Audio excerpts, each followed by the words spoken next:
Riot announced their Runeterra-based MMO back in 2020 in the most non-traditional way ever, and the wider community went nuts for it for two simple reasons. Number one is that Riot is very good at making video games, and number two is that Runeterra, which is the world that League of Legends is set in, has incredible world building and really diverse settings and interesting storylines that are perfect for an MMO. As with all video game news though, the hype didn't really stay around for long and the wider gaming community moved on to other things, but for the MMO community and the League of Legends community, Riot's new MMO sits firmly in their minds as a game that has the potential to transform the MMO landscape forever, and are eager to see what Riot is cooking up behind the curtain. The problem is, the longer that gamers have to wait gazing up at that curtain that's just refusing to open, the grander their expectations are becoming, to the point that Riot could pull back those curtains and show us the best MMO that we've ever seen, and it would still fall short of expectations, because for every day that passes, players' expectations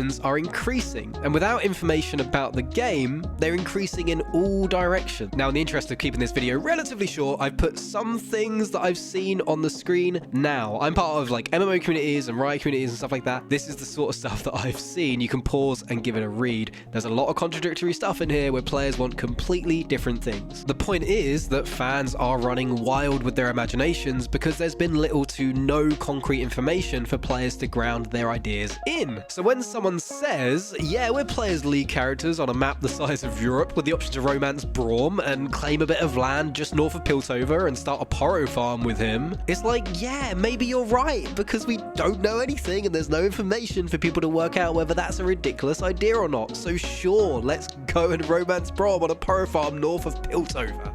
And for every one of these Braum romancers, there's someone else with an equally valid but completely different idea about what the game should be.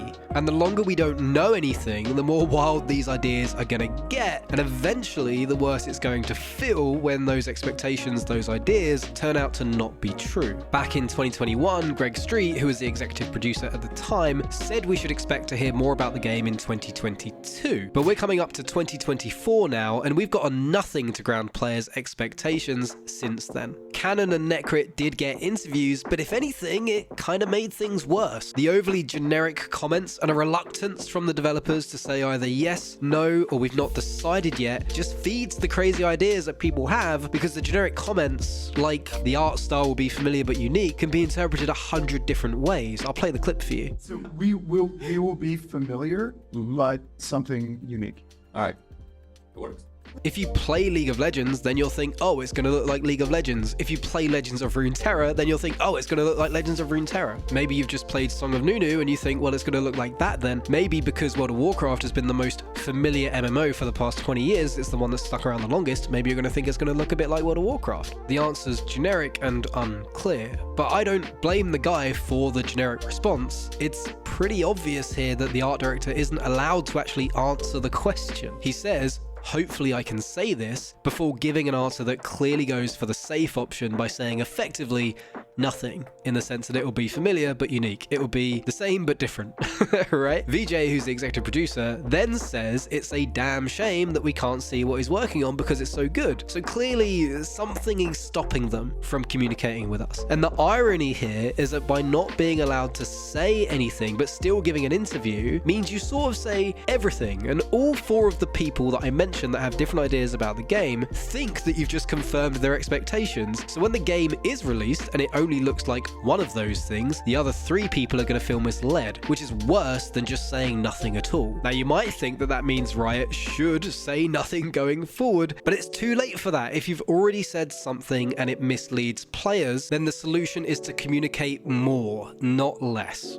If you communicate less, then all we have to go on is what we see on the surface of things, which, if we're being brutally honest, doesn't paint a great picture. Some of Riot's best and longest serving developers are leaving Riot to work on other games, to start their own studios, or to work at those newly created studios. It suggests that things are a little bit of a mess behind that curtain, and whether they truly are or not doesn't exactly matter. Perception is remarkably important to how games are received, and without any meaningful communication from the team, gamers are left once again to their own imaginations. But for this group of people, instead of coming up with crazy ideas about what the game might be, they just see a game that's been in development for 8 years, have nothing to show for it, and have some of their most talented people resigning. You cannot blame them for thinking that whatever is being made behind the curtain isn't going well. And I know, because I pay close attention, that the game that they're working on now is not the same prototype from 8 years ago, but the perception is they've been working on an MMO for 8 years and have nothing to show for it. Whatever category you fall into though, whether you're overexcited with wild ideas or completely disillusioned and believe the game is already dead, the answer from Riot is simple.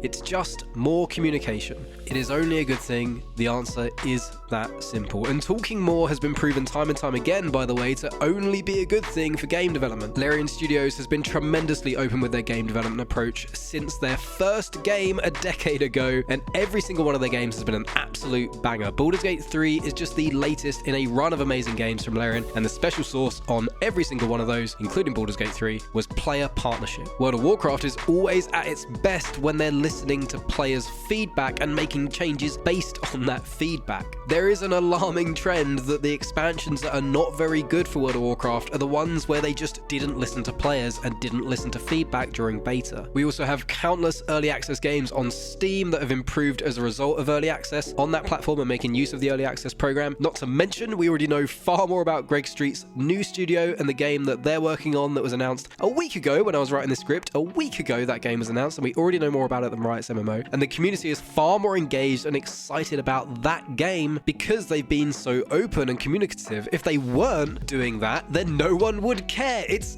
that simple. It's that simple. It's that simple. To have so many excited people waiting for Riot's MMO and then for Riot to decide not to engage with them is absolutely criminal and a huge opportunity that they're just throwing down the drain. It makes no sense to me. Now the thing is, I do think that Riot's MMO team would actually like to talk about the game with players, but it's very clear that they're desperately trying not to commit to anything, and that implies it's because they don't have anything worth committing to. And if you compare that to Greg Street's new studio and their recent live stream, the difference is night and day, and that's a game that's barely been in development for 8 months, and this was a live stream where they took questions from the chat and responded to player feedback in real time, and when they didn't know the answers, they said they didn't know and explained what their current thinking was, which the chat then responded to, which fueled more conversations around that topic from the developers. This is what partnership with players looks like, and this is what good communication looks like. Riot had this exact same opportunity to partner with players in this way because they had Greg Street, they had Candace Thomas, they had Shanti Please, they had Ed Altorfa. They all worked on Riot's MMO with Greg, and now they're all in this new studio engaging with players in an organic and constructive way. The only logical conclusion you can really draw is that it was Riot that was stopping them from doing this sort of thing, and it was only when they made their own studio that they were able to talk to players. That or Greg is just forcing them all to do it. Maybe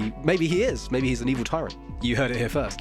Greg even joked in a recent interview that he had to make his own studio to finally free himself from the shackles of PR teams telling him what he could and couldn't say. And this freedom from those shackles, you can see the effect in the interviews. The feel of these two teams is night and day. One feels constrained and nervous, and the other feels empowered and confident. And that makes me feel the same way about their respective games, which is bizarre because, as I said at the start of this video, it's Riot. They have a track record of making really good games, they have a ton of money, and it's Runeterra, which is an astounding narrative backdrop for any MMO. You can't ask for a better foundation to build an MMO on, but I feel way more confident about this startup studio that has like 10 people, is funded by NetEase, and doesn't even have a prototype. Like, I feel so much more confident about that game than I do Riot. It's wrong. I shouldn't feel that way as a fan of Riot Games. But my faith is dwindling, and for those whose faith isn't dwindling and they're super excited still, they're getting excited about some really crazy stuff, and I think when the game's announced, they could be quite disappointed, especially when they don't get to live out their romantic fantasies with Braum on a poro farm north of Piltover.